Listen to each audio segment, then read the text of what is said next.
Hey fellas, this is Kirby and you are watching KIRBBQ. Today I am with Johnny Young of Carolina, Smokin Johns, down here in Winston, Salem, North Kakalaki. Me and Joanne have been down here for the last few days hanging out with he and his lovely wife Pans, and we've been having a really great time. We're shooting a video today, as y'all seen the last few my competition team videos. That one introduced John, and as I always start off, how did you get started into competition barbecue? Well, you know, I don't know, I always say I kind of eased into it because I was cooking just backyard barbecue, and I was building a few barbecue cookers for different people, things like that. And I decided one day I saw on the internet there was a barbecue competition. So I went to the barbecue competition, and it wasn't a Kansas City barbecue competition, sort of local thing. And I got a little trophy, and then I was hooked.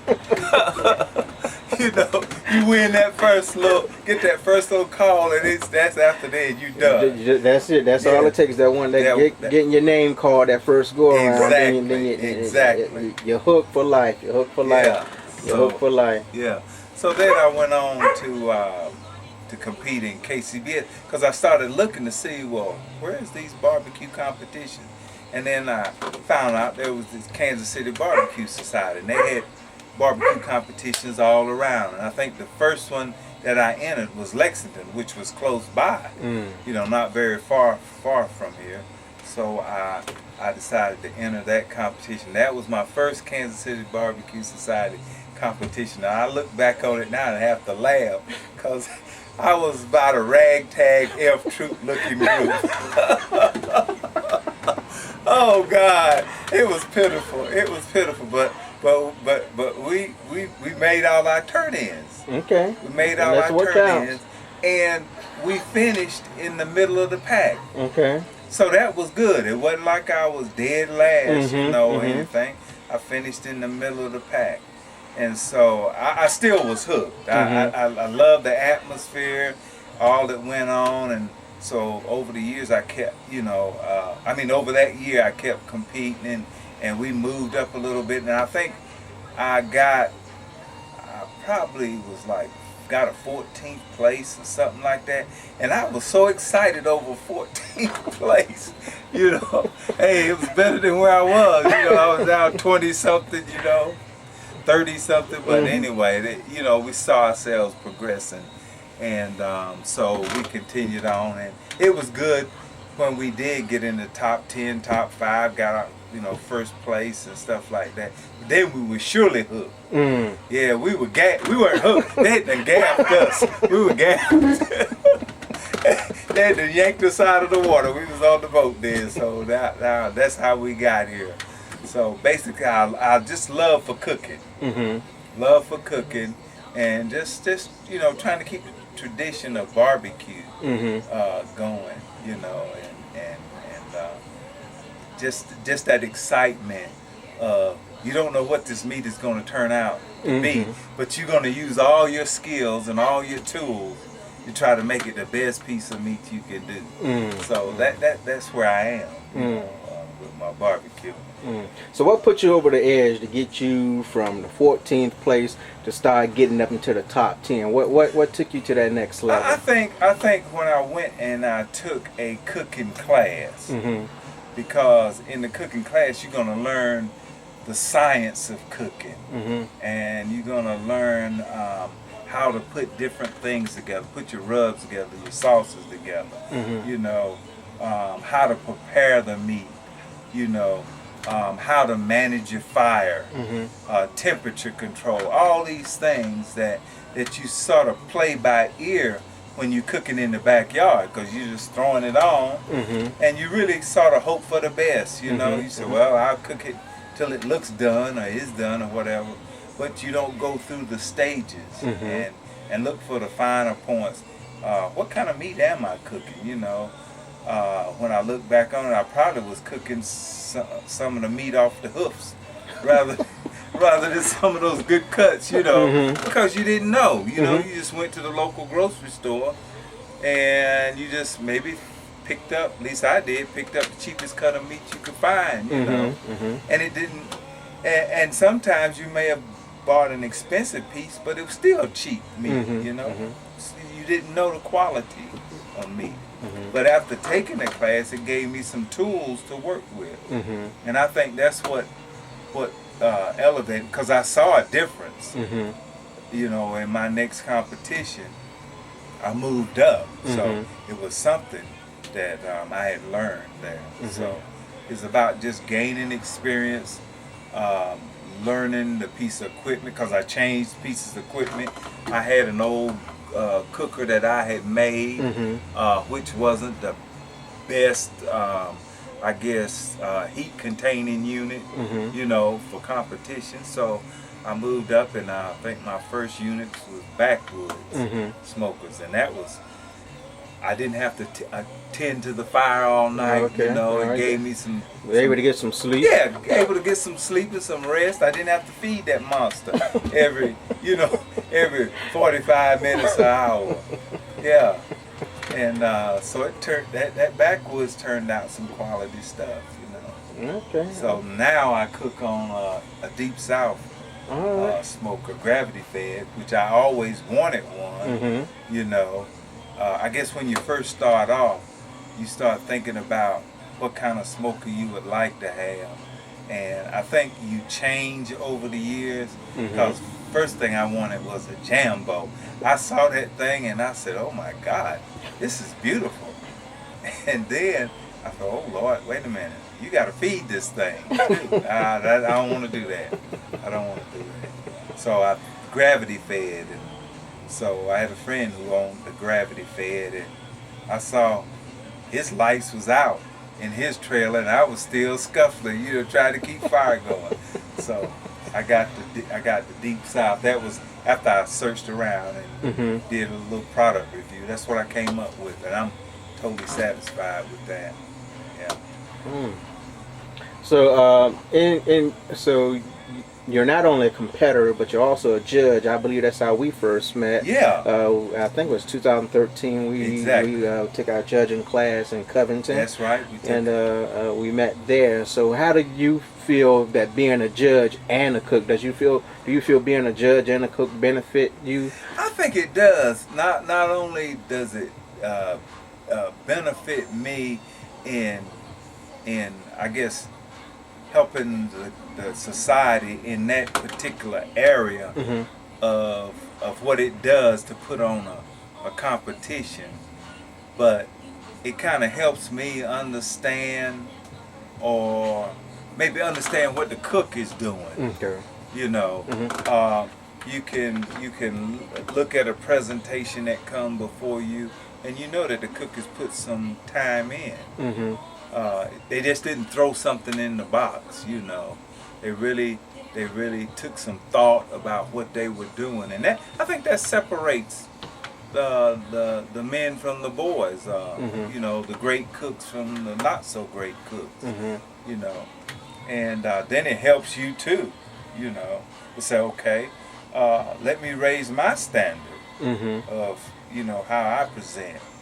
And I guess people may look at think about what I say is maybe offbeat or what, but I took a spiritual walk with this barbecuing, Mm-hmm. and because I unite this with my faith in Jesus Christ. Mm-hmm. This animal, I don't take that lightly. This animal gave its life so that we could enjoy the sport of barbecue, Mm-hmm. competition barbecue. Mm-hmm. This is an animal. Now, if you were that animal, you would rather live. Mm-hmm. And so I must do that animal the greatest service in presenting it that I can, Mm-hmm. because it's giving its life. Mm-hmm. You know, it's not just I grab an old chicken and I'm throwing it. No, I do the best I can. Every time I turn in a presentation for the judges to judge, I try to turn in the best that I can, because this animal gave its life And I don't take that lightly. Because my Jesus Christ gave his life. And that's a whole nother sermon I could preach on that. Yeah. Well, let's talk about that. You're in barbecue. As you know, Jeff Pavekis, he's real adamant about how he uses his faith to promote barbecue. How do you use your faith to promote barbecue and what you do? Well, right here in my neighborhood, we moved into this area. It was a low-income area. We sold our home, moved into this neighborhood to share the love of Jesus Christ. We're not here proselytizing, but if somebody want to know about my Savior, then I'm ready to share the gospel with them. But what we do here, and because I love barbecue, so we use that as a way to show God's grace to the community. When we cook 2 or 3 times a month for the community. And what we'll do is I'll take my big grill, my big cooker out, and we'll cook up pork, we'll cook up brisket, we'll cook up ribs, you know, we cook chicken up, we fry chicken, we do the 9 yards, but we say come and be a guest at the table of the Lord. We don't believe in just feeding people hamburgers and hot dogs. No, if you're going to come and sit at the table of the Lord, you're going to eat the best that I can provide. And so we've used that as a means of sharing the grace of Jesus Christ with our neighbors in the community. And at the same time, they realize, wait a minute, he's doing something over and above. You know, he's not just giving us hot dogs. And then we have time to get in conversation. Because I think the biggest way or the best way for people to hear you is that you be a good listener to them. You know, that gives you a right to be heard. You listen to, and they come with all kinds of issues and situations going on in their life. And we find time to pray with people, share with people, invite people to know Jesus Christ. So it's been a ministry. Barbecue has been ministry for me. Yeah. So so with the Carolina Smokin' Johns and with your ministry, who all is part of the Carolina Smokin' John team ministry? Who's some of the members of your team? Okay, well, I got the woman that God gave me. That's my wife.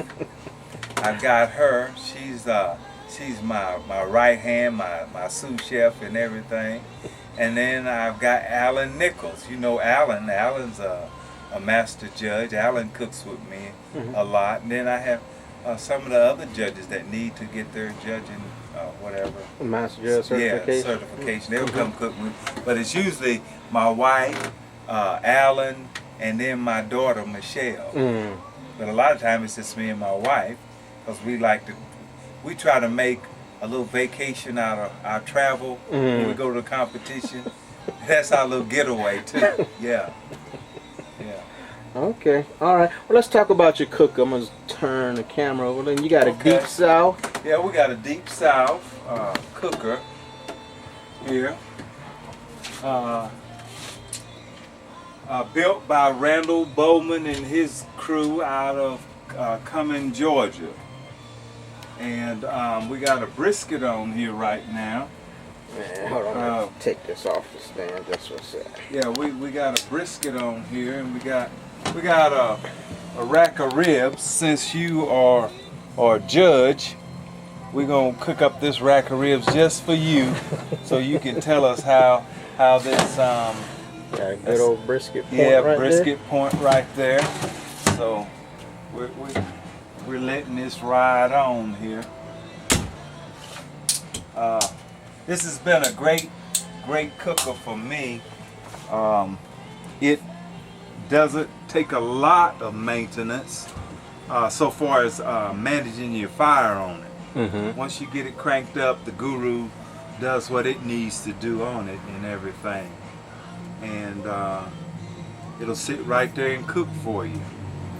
And it took me, I switched over from backwoods cookers to the deep south, so I had no clue on cooking on a gravity-fed cooker. So all mine has been a lot of trial by error, and some of the guys who have had gravity-fed, they gave me some pointers and stuff like that.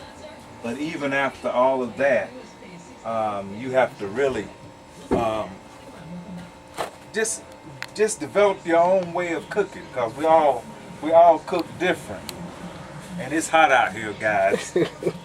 yeah, we all cook different. So we enduring the North Carolina heat today, fellas. Yeah, it is rough out here. All for barbecue. All for barbecue. We giving our bodies to be burnt for barbecue. But we're waiting for our wives to get back. They went to the store to get me some things that I needed, and I think they got lost somewhere. If they don't hurry up back, I don't know, I'm gonna have to do something here. I hope she'll hurry up and get back. Okay. Well, all right, John, thank you for sharing a little bit about yourself, man, and we look forward to your cook. Sure enough, man. All right, God bless. God bless you, brother. All right, guys, thanks for watching. Thanks for watching KIRBBQ. Please subscribe, share this video with your friends, let people know about KIRBBQ. Thank you. Peace out.